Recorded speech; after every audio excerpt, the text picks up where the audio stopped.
Jovem, geopolítica energética do Brasil. O Brasil talvez seja o país mais privilegiado do mundo quando nós falamos de energia. Porque no território brasileiro nós temos áreas com muitas bacias sedimentares. E nós sabemos que nas áreas de bacias sedimentares nós temos jazidas de combustíveis fósseis. Mas não é só isso. Nós temos um relevo também muito acidentado, o que favorece a energia dos rios, ou seja, nós temos rios de planalto, que favorecem a construção de hidrelétricas. Nós temos urânio no nosso território. No nosso território, nós temos um grau de insolação muito grande, o que favorece também a produção de energia eólica. Ou seja, no Brasil nós temos ventos constantes. Então, nós temos uma diversidade de fontes energéticas muito grandes. Mas nem todas foram muito bem utilizadas ao longo do nosso processo histórico. Então, cabe aqui nesse momento o Prof. te apresentar a nossa relação do Estado brasileiro com os grandes projetos de energia, né? Ou seja, apresentar as grandes políticas energéticas do Brasil e como nós aproveitamos esses recursos energéticos. Lembrando que após a segunda Revolução Industrial, né, após 1850, quando o automobilismo, quando o motor a combustão interna passa a ser muito importante no mundo, né, a era do automóvel, o combustível fóssil, que é o petróleo, ele passa a ser muito importante. Nós chamamos de era do automóvel, era do petróleo, e aí o mundo todo passa a ter uma nova política energética voltada na obtenção desse recurso tão importante. Lembrando que o Brasil, hoje, é um país que exporta petróleo de óleo bruto, mas também importa o petróleo refinado. Então vem comigo. Vamos lá. O nosso país, ele apresenta uma matriz energética muito renovável. Mais de 40% das nossas fontes são renováveis, com destaque aí para força hidráulica dos rios, onde nós vamos produzir grande parte da nossa eletricidade, e da biomassa, né? Um destaque para o etanol e para o biodiesel. Mas é sem dúvida alguma, a partir da década de 30, com o governo Vargas, que nós vamos entrar nesse processo industrial. Eu digo que é aqui em Vargas que nós vamos fazer de fato a nossa revolução industrial. Enquanto o mundo já tinha atravessado uma segunda revolução industrial em 1850, o Brasil só a partir da década de 30 que ele terá uma política de fato de industrialização e urbanização como sendo o carro-chefe da economia do governo. Então, para essa indústria que estava nascendo aqui nesse primeiro momento do Vargas, onde nós ainda importávamos muita energia, importávamos muito petróleo, o Brasil ele precisava construir as bases da sua industrialização. E é aqui, a partir da década de 30, que nós vamos inaugurar essa ação do Estado como promotora da infraestrutura, da industrialização do país. Olha para cá, leia aqui com o professor, ó, nacional desenvolvimentismo. O que seria o nacional desenvolvimentismo? Sempre que aparecer a palavra desenvolvimentismo, todo plano de desenvolvimentismo, ele significa o Estado ou o governo como promotor da industrialização e da infraestrutura. Então eu posso dizer que isso começou no governo Vargas.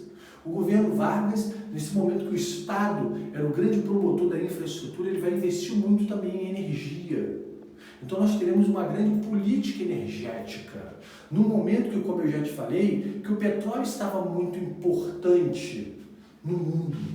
Ou seja, a demanda por petróleo ela só crescia. Então as grandes empresas produtoras de petróleo internacional, elas não viam com bons olhos uma tentativa nacional do Brasil em produzir esse recurso energético que é o petróleo. Elas queriam que o Brasil continuasse importando petróleo.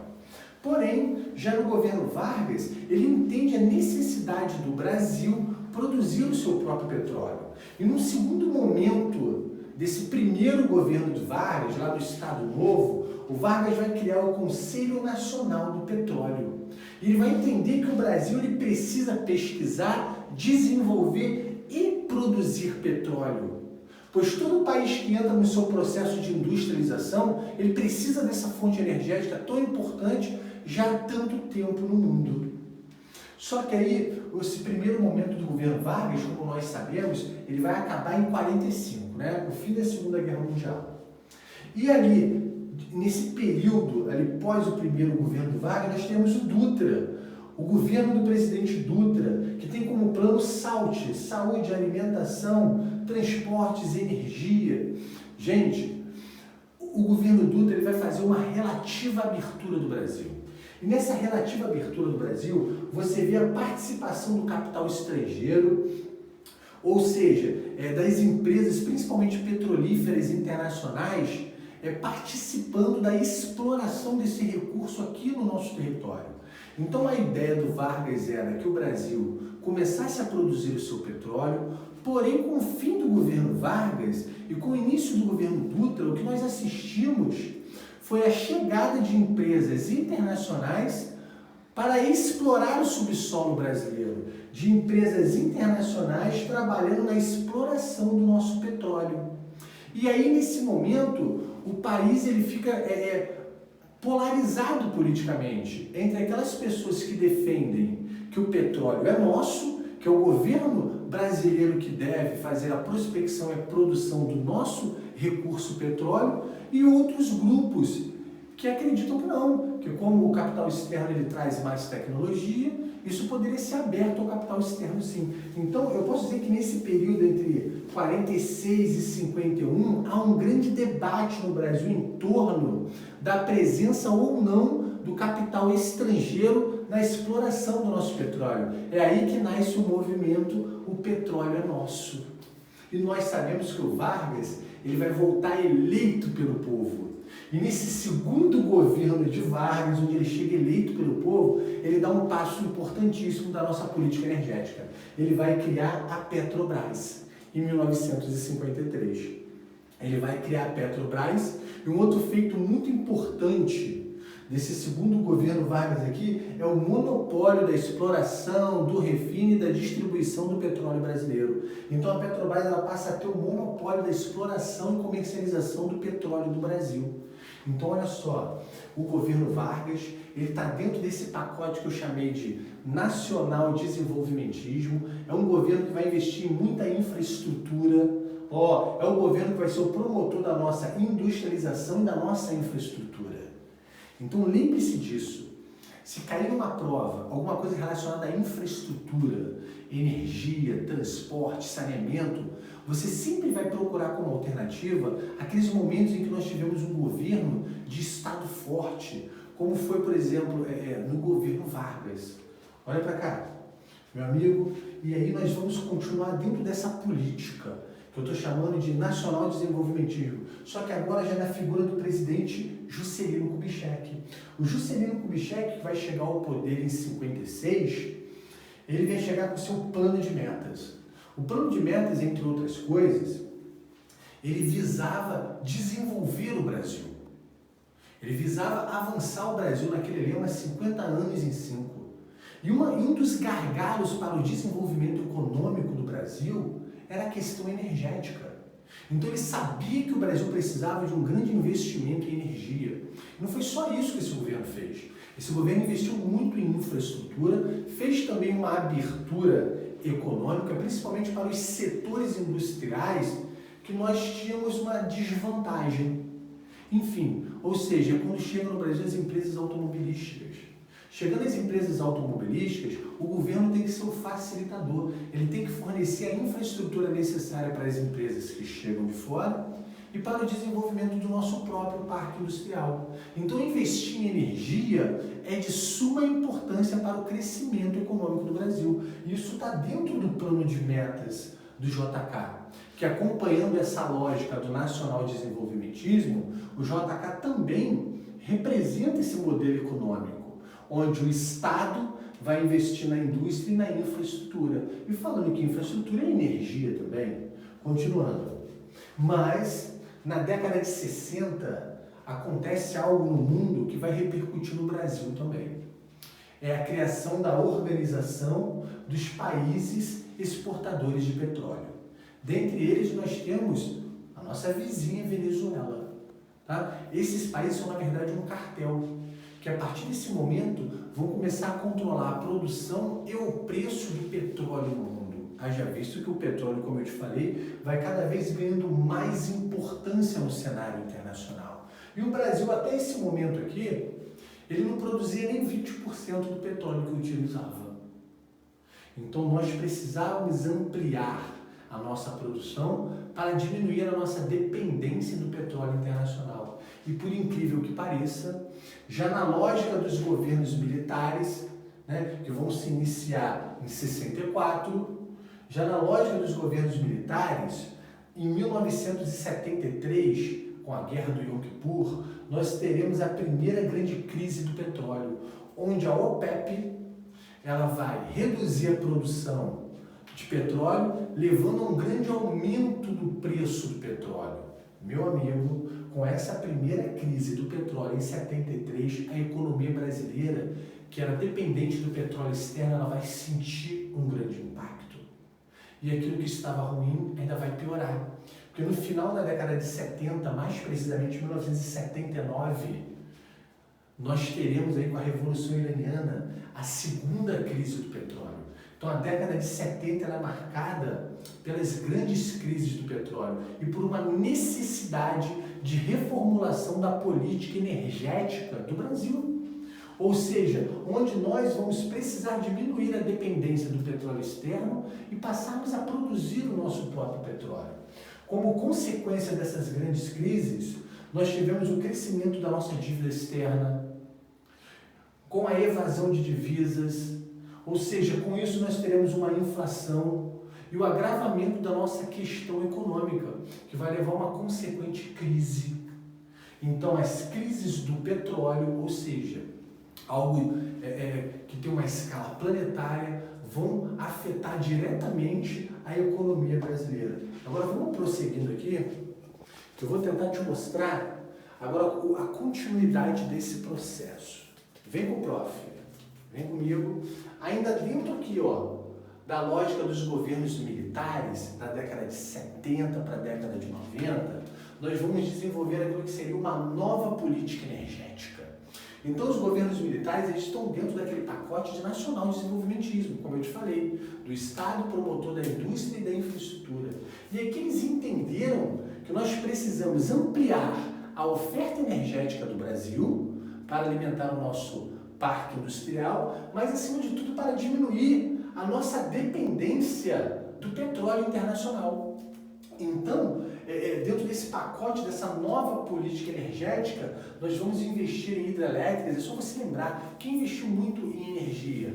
Vargas, JK e os governos militares, né, que tiveram 21 anos no poder. Obras faraônicas, grandes hidrelétricas, lembra disso? Está dentro desse pacote, dessa nova política energética. Né? E investimentos no nosso petróleo, em pesquisa, para que nós possamos diminuir a dependência do petróleo internacional e, acima de tudo, encontrar um substituto para esse petróleo. É aí que, em 1975, nós vamos criar o Proálcool. O que seria esse programa, ou Proálcool? O Proálcool, ele consiste, na verdade, em um apoio governamental na concessão de incentivos fiscais aos grandes produtores de cana, subsídios mesmos, para que eles pudessem ampliar a sua produção e manter os preços, para que essa cana-de-açúcar, para que esse álcool possa se tornar o etanol ou combustível daqueles carros movidos a álcool.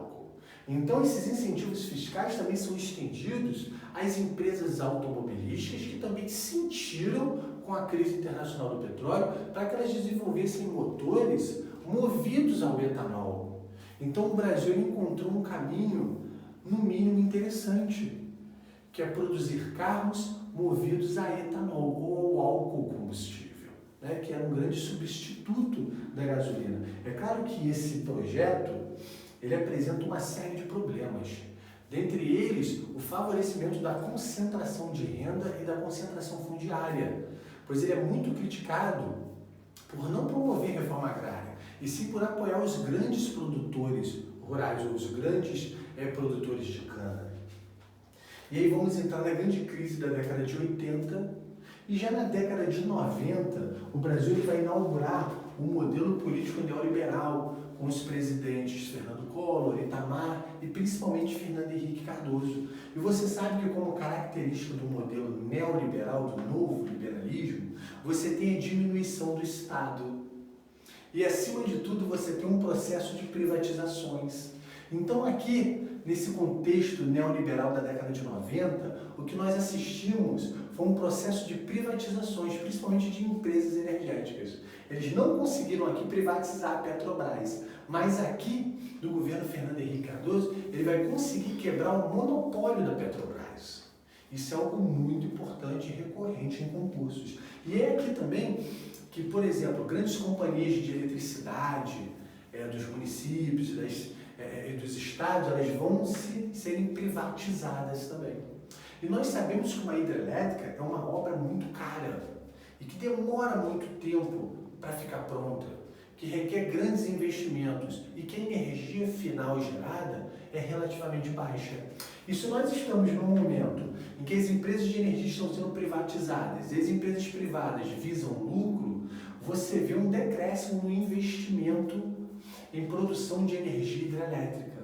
E ao contrário, nós vamos notando um crescimento no investimento em termoelétricas. Só que as termoelétricas produzem uma energia um pouco mais cara. A vantagem da termoelétrica é que você não tem um fator geográfico, você pode instalar em qualquer lugar. Só que você tem que queimar algum combustível para poder gerar energia elétrica, o que acaba encarecendo a energia final. Mas, se quem faz isso é uma empresa privada e ela está visando lucro, acaba sendo mais barato você construir uma termoelétrica do que uma hidroelétrica, independente se o produto final, que é a energia, ela vai ser mais cara, quem vai pagar é o consumidor mesmo.